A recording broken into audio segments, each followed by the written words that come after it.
7월 19일 새벽 예배를 시작합니다. 사도신경을 고백합니다. 전능하사 천지를 만드신 하나님 아버지를 내가 믿사오며 그 외아들 우리 주 예수 그리스도를 믿사오니 이는 성령으로 잉태하사 동정녀 마리에게 나시고 본디오 빌라도에게 고난을 받으사 십자가에 못 박혀 죽으시고 장사한 지 사흘 만에 죽은 자 가운데서 다시 살아나시며 하늘에 오르사 전능하신 하나님 우편에 앉아 계시다가 저리로서 산 자와 죽은 자를 심판하러 오시리라.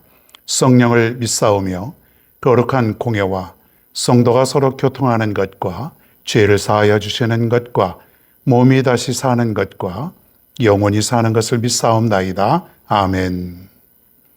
성경 말씀 사무엘하 15장 10절에서 12절입니다. 제가 봉독합니다. 이에 압살롬이 정탐을 이스라엘 모든 지파 가운데에 두루 보내 이르기를 너희는 나팔 소리를 듣거든 곧 말하기를 압살롬이 헤브론에서 왕이 되었다 하라 하니라. 그때 청함을 받은 200명이 압살롬과 함께 예루살렘에서부터 헤브론까지 내려갔으니 그들은 압살롬이 꾸민 그 모든 일을 알지 못하고 그저 따라가기만 한 사람들이라. 제사 드릴 때에 압살롬이 사람을 보내 다윗의 모사길로 사람 아히도벨을 그의 성읍 길로에서 청하여 온지라. 반역하는 일이 커가매 압살롬에게로 돌아오는 백성이 많아지니라. 아멘. 하나님 없이 하는 일, 하나님 없이 하는 일. 오늘 이런 말씀을 한번 생각해 봅니다. 자, 압살롬, 그의 인생이 이제 마지막 몰락의 길로 가게 되는 모습을 이제 계속해서 우리가 한번 살펴봅니다. 압살롬은 다윗의 아들이죠. 모든 영화를 누릴 수 있는 그런 사람이었어요. 그런데 그만 자신의 형제를 죽이고 복수하고 이제 아버지의 관계가 이제 틀어지게 되죠. 아버지의 관계, 즉 다윗 왕과의 관계가 틀어지다 보니까 자꾸 나쁜 마음을 먹게 되는 거예요. 그저 아버지가 만나주지 않을지라도 계속해서 아버지의 용서를 구하고 아버지의 마음이 돌아오기를 바라고 좀 시간을 가지고 아무리 오래 걸리더라도 그런 삶을 살았어야 되지 않습니까? 다윗이 그렇게 살았어요. 사울이 그렇게 죽이려고 쫓아다니고 하더라도 계속해서 다윗은 하나님의 때를 기다리며 살았지 않습니까? 사울을 2번씩이나 죽일 기회가 있었음에도 불구하고 하나님의 때를 계속 기다리는 거예요. 이 압살롬은 아버지 다윗 왕이 자신을 대하는 마음이 예전처럼 그렇게 부드럽게 대해주지 않고 자꾸 그러니까 틀어지지 않습니까? 그 나쁜 마음을 계속 갖는 거예요. 그러다가 결국은 이제 반역을 꿈꿉니다. 혼자 했겠어요? 아마 유력한 신하들 중에 몇 사람이 아마 동조를 했겠죠. 여러분, 다윗이 비록 왕에 이르렀지만은, 왕이 되었지만은 다 좋아했겠습니까? 사울 왕의 그 어떤 잔재들도 있을 것이고, 또 시기 질투하는 그런 그 대신들 중에서도 세력 다툼이 있었을 것이고 굉장했을 것입니다. 그러니 겉으로는 다윗 왕을 따르는 그런 사람들이었지만 속으로는 불만을 갖는 그런 대신들도 있었을 것이에요. 압살롬이 그런 마음을 알고 이제 반역을 꿈을 꾸게 됩니다.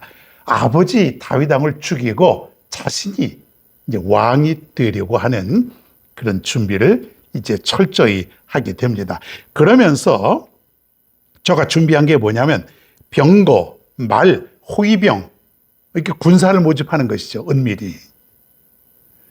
그리고 나서 또 하나는 뭐냐면 사람들을 얻는 것이에요. 민심을 얻는 것이에요. 혼자서 할 수 없지 않습니까? 몇 사람이서 할 수 없지 않습니까? 왕을 죽이고 자신이 그 왕의 자리에 오르려면 그래도 많은 사람들, 유력한 사람들을 자신의 사람으로 만들어야죠.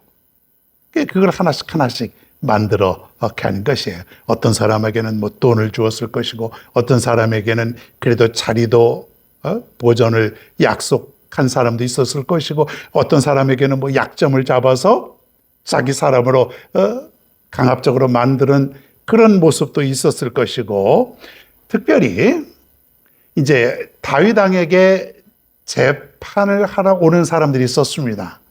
작은 재판들 말고 큰 재판들을 옛날에는 왕이 직접 했거든요. 그러니까 이 재판을 하러 오는 사람들을 미리 이제 만나게 됩니다. 그러면서 저들의 억울함을 압살롬이 풀어주는 것이에요.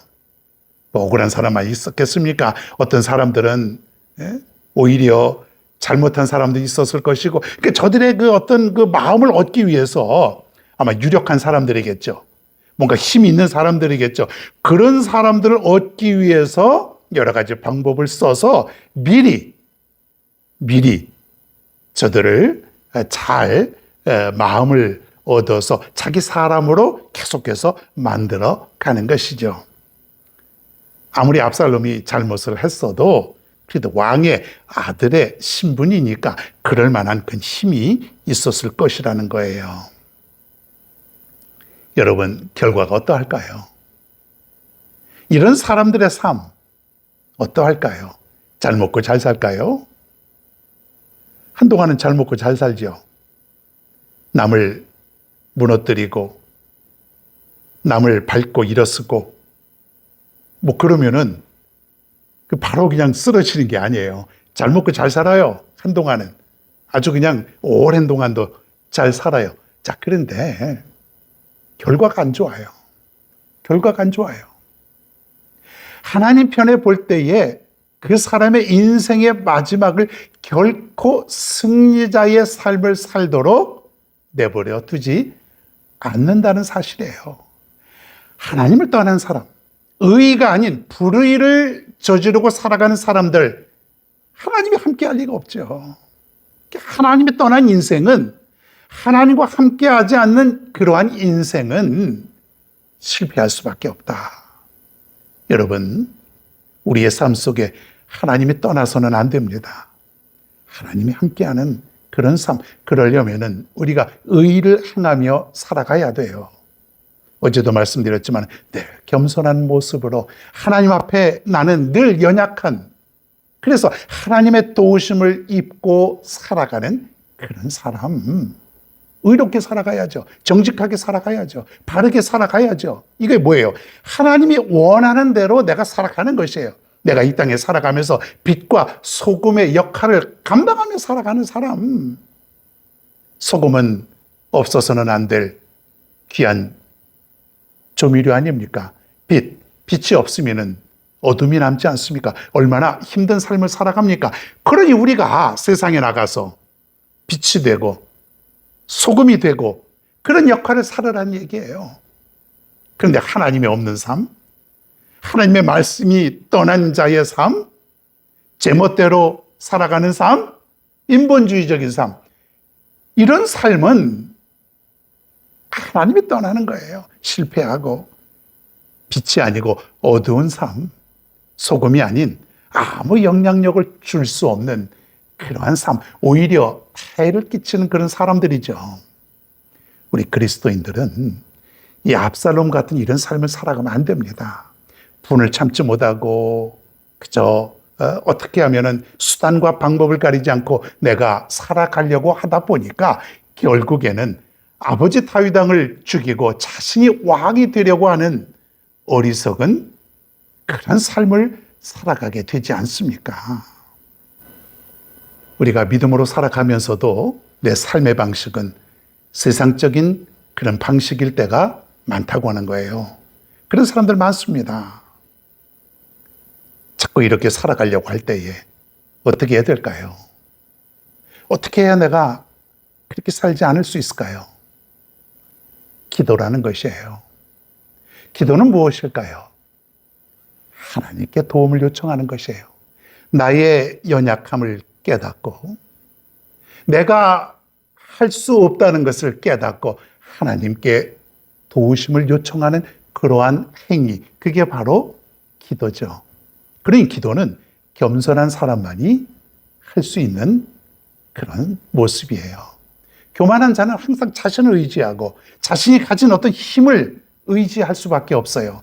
그런데 겸손한 사람은 아무리 많은 것을 가지고 있고 아무리 높은 지위에 있을지라도 그것이 중요한 것이 아니라 오직 하나님이 중요함을 깨닫고, 하나님 없으면은, 하나님이 떠나면 내가 아무것도 할 수 없음을 깨닫고 하나님께 도움을 요청하는 사람, 이 사람이 바로 겸손한 사람이라는 거예요. 오늘 말씀을 다시 한번 깨닫습니다.